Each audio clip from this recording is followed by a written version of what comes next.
murakoze kandi iki ni igice cya kabiri cya DNA nkuko tukunze kubivuga twabivuze.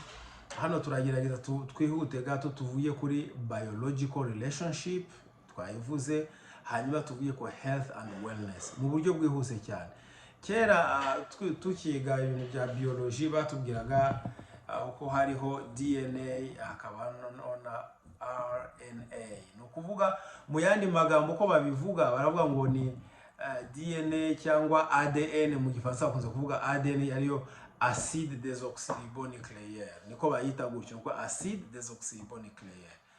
Hanyuma rero hakabaho na ARN ariyo acide ribonucléaire, niko babivuga gutyo. Ariko ntabwo tuvuze ngo reka dusobanure ribonucléaire cyangwa desoxyribonucléaire, ntabwo ari byo turi gusobanura ibyo ngibyo.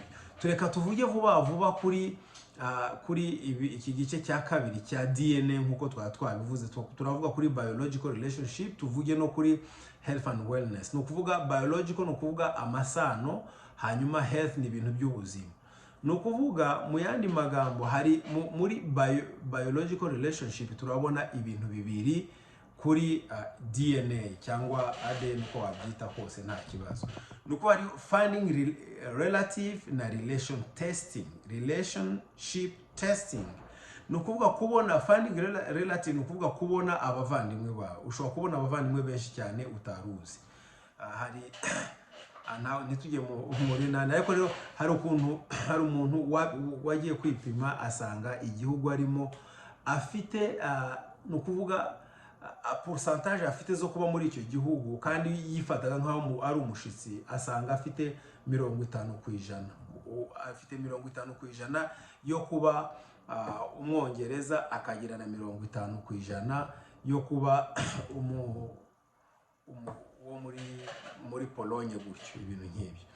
Ariko icyo shaka kuvuga nukuvuga finding relative, kubona abavandimwe bawe ukoresheje DNA ni ibintu bishoboka cyane. Hano baravuga ngo connect you with living relatives such as cousin, siblings or even biological parents you may not have known. No kuvuga hano ishobora gutuma umenya abo muvukana ku ba cousin, ushobora kubona aba siblings, no kuvuga abo muvukana cyangwa abana ba nyogosenge ba mukuru wawe, ibintu nk'ibyo ngibyo, cyangwa biological parents cyangwa ababyeyi nyabo ku bantu batazi ababyeyi babo, kuko hari abantu benshi baba batazi ababyeyi babo bumvikana. Cyane sinzi abantu benshi bavuga kuri ba mama babo, ariko ababyeyi abapapa babo ntibabamenye, ibintu nk'ibyo. Ubwo ngubwo ahanga bishobora gufasha umuntu kugira ngo ashobore kumenya aho akomoka, akahamenya neza, cyangwa abavandimwe be akabamenya neza. Ikindi bavuga ngo relationship testing ni kwa kundi tujya tubona umugore, abantu bajya babyara bakavuga ngo okay, ngo uwo mwana ni uwande, bagashaka kumenya umwana ari uwande. Urumva aho ngaho bashobora kumenya umwana ni uyu nguyu, cyangwa umwana ni uyu nguyu, uno mugabo, cyangwa umwana ni uriya mugabo, cyangwa ugasanga umwana atazi n'ababyeyi be. Ariko birafasha kugira ngo bashobore gutestinga barebe ababyeyi b'umwana. Ibyo bakoze kubikora ibyo ngibyo. Hanyuma baravuga ngo confirm and disapprove relationship like paternal or fatherhood or maternity.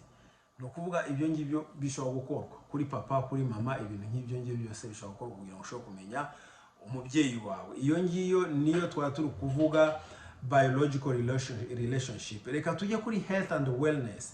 DNA iyi ngiyi turimo kuvuga, DNA ishobora kugufasha mu bintu byinshi cyane ko turi kubivuga, ariko iyo bigeze hanga kuri health and wellness, no kuvuga ku bijyanye n'ubuzima bwawe, ubuzima uko bumeze.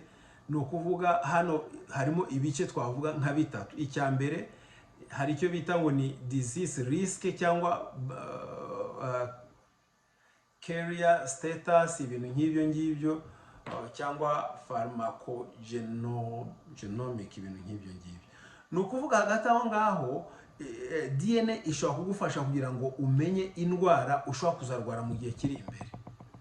Urumva bashobora gupima bakabona ufite risk yo kuzarwara breast cancer, wenda tuvuge yo kuzarwara kanseri yo mwibere cyangwa kanseri y'ahantu hariho hose.